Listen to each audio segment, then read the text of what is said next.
உங்க 2 பேரையும் பிரிச்சு அண்ணாமலை குடும்பத்தை சின்னாபண்ணமாக்காம விட மாட்டேன்.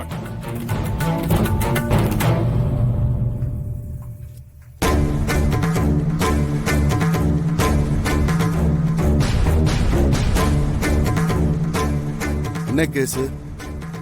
இந்தாங்க.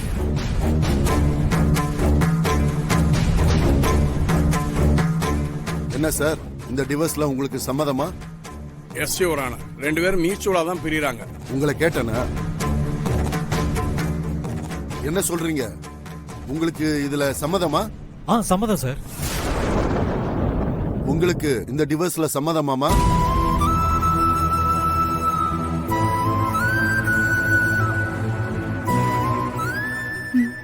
சம்மதம்.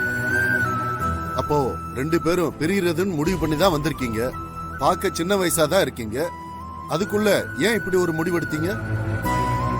நீங்க பிரியணும்னு நினைக்கிறதுக்கு என்ன காரணம்? சார், எங்க மேரேஜ் விருப்பம் இல்லாம நடந்துருச்சு சார். எங்க அம்மா பேச்ச மீற முடியாம இவங்கள மேரேஜ் பண்ணிக்கிட்டேன். மேரேஜுக்கு அப்புறம் எல்லாமே மாறிடும்னு நினைச்சேன். ஆனா எதுவுமே மாறல. மேரேஜ் ஆனதுல இருந்தே பிரச்சனை தான் சார்.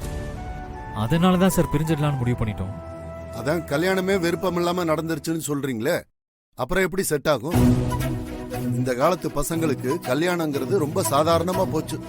மனசுக்கு பிடிக்குதோ பிடிக்கலையோ கல்யாணம் பண்ணிக்க வேண்டியது, அப்புறம் கொஞ்ச நாள்லயே செட் ஆகலன்னு கோர்ட்ல வந்து நிக்க வேண்டியது.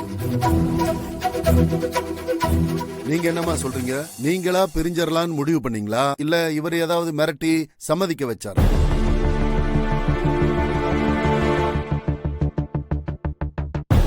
அதெல்லாம் இல்லைங்கய்யா.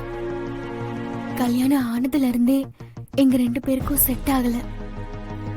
அதான் ஒருத்தருக்கு ஒருத்தர் பிடிக்காம ஏன் வாழணும், பிரிஞ்சிடலான்னு முடிவு பண்ணிட்டோம். சரி, உங்களுக்கு கல்யாணம் ஆகி எவ்வளவு வருஷம் ஆகுது? 6 மாசம் ஐயா. என்னது 6 மாசமா?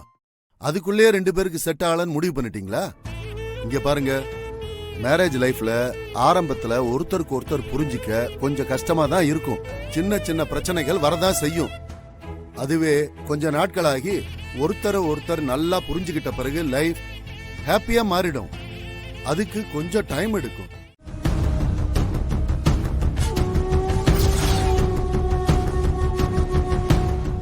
ஐயா, உங்களை இப்படி பாப்பேன்னு நான் கொஞ்சம் கூட நினைக்கலையா. பின்னாடி போங்க, தள்ளி போங்க. பக்கத்துல எல்லாம் வரக்கூடாது. கான்ஸ்டபிள், இவரை பாத்துக்கையா, நான் உள்ள போயிட்டு வரேன். Okay sir.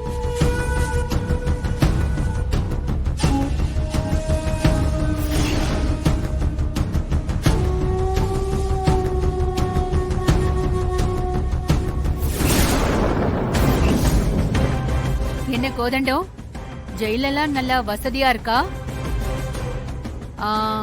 என்ன சொன்ன? நான் ஊருக்குள்ள வரக்கூடாதா? இனிமே நீ ஊர் எல்லைய கூட நெருங்க முடியாது. சொந்த கோயில்லயே சிலைய திருடின உன்ன ஊர்ல எவன் பார்த்தாலும் கல்லாலேயே அடிப்பான். இந்த ஜெயில் தண்டனை வேணா உனக்கு சீக்கிரமா முடிஞ்சிடலாம். ஆனா ஊருக்காரங்க உனக்கு கொடுத்த தண்டனைய உன் வாழ்க்கை முடியற வரைக்கும் நீ அனுபவிக்கணும். அனுபவிப்ப. அண்ணாமலை, நீ ரொம்ப பெரிய தப்பு பண்ணிட்ட. உன்னையும் உன் குடும்பத்தையும் நிச்சயமா நான் சும்மா விட மாட்டேன். அதையும் பார்க்கலாம். நீ நிறைய பாவம் பண்ணிட்ட. அந்த பாவத்துக்கான தண்டனையை தான் இப்போ நீ அனுபவிச்சுட்டு இருக்க. ஜெயில இருந்து வரும்போதாவது மனுஷனா வர முயற்சி பண்ணு.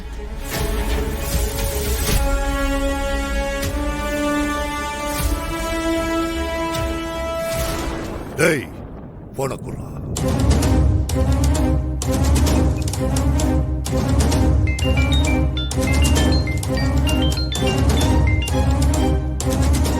ஹலோ, யாரு?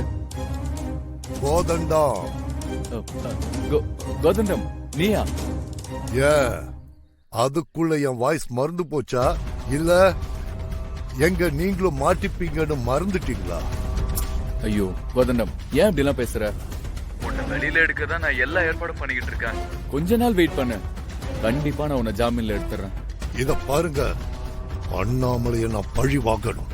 அது உங்களை வச்சுதான் நடக்கணும். அதுக்காகத்தான் நான் உங்களை இந்த நிமிஷம் வரைக்கும் காட்டி கொடுக்காம இருக்கேன். அந்த அண்ணாமலை கோர்ட்ல இருந்து முழுசா வீடு போய் சேரக்கூடாது. அவ்வளவுதானே, விடு, நான் பாத்துக்கிறேன். ஏற்கனவே ஏற்பாடு பண்ணிட்டேன். உன் கேஸ் முடிச்சு நீ திரும்பி போலீஸ் ஜீப்ல ஏறுறதுக்கு முன்னாடி அந்த அண்ணாமலை அடிபட்டு விழுறத நீ பாப்ப.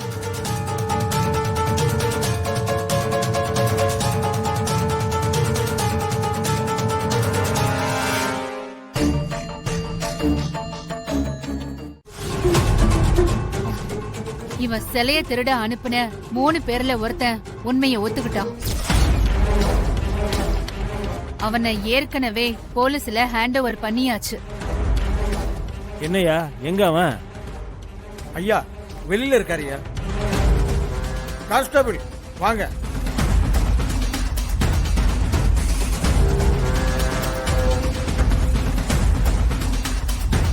நீதான் சிலையை திருடுனியா? ஆமாங்கய்யா, இதோ இவர் தான் பணத்தை கொடுத்து எங்களை சிலையை திருட சொன்னாருங்கய்யா. ஐயா, இவன் யாருன்னே எனக்கு தெரியாதுங்க ஐயா. வேணும்னு இவங்க ஆள் செட் பண்ணி என் மேல பழிய போடுறாங்க ஐயா. தப்பு பண்ணவன் என்னைக்கையா தப்ப ஒத்துட்டு இருக்கீங்க? அது மட்டும் இல்ல சார், இவன் எங்க ஊர் மக்களோட பயத்தை யூஸ் பண்ணி கோயில்ல இருக்கிற பழைய ரூம்ல நிறைய சிலைகளை பதுக்கி வச்சிருந்தான். அதுல ஐம்பொன் சிலையும் இருக்கு. எனக்கு என்னமோ இவன் மட்டும் தனியா இதெல்லாம் பண்ண மாதிரி தெரியல. இவனுக்கு பின்னாடி ஒரு பெரிய கடத்தல் கும்பலே இருக்கு.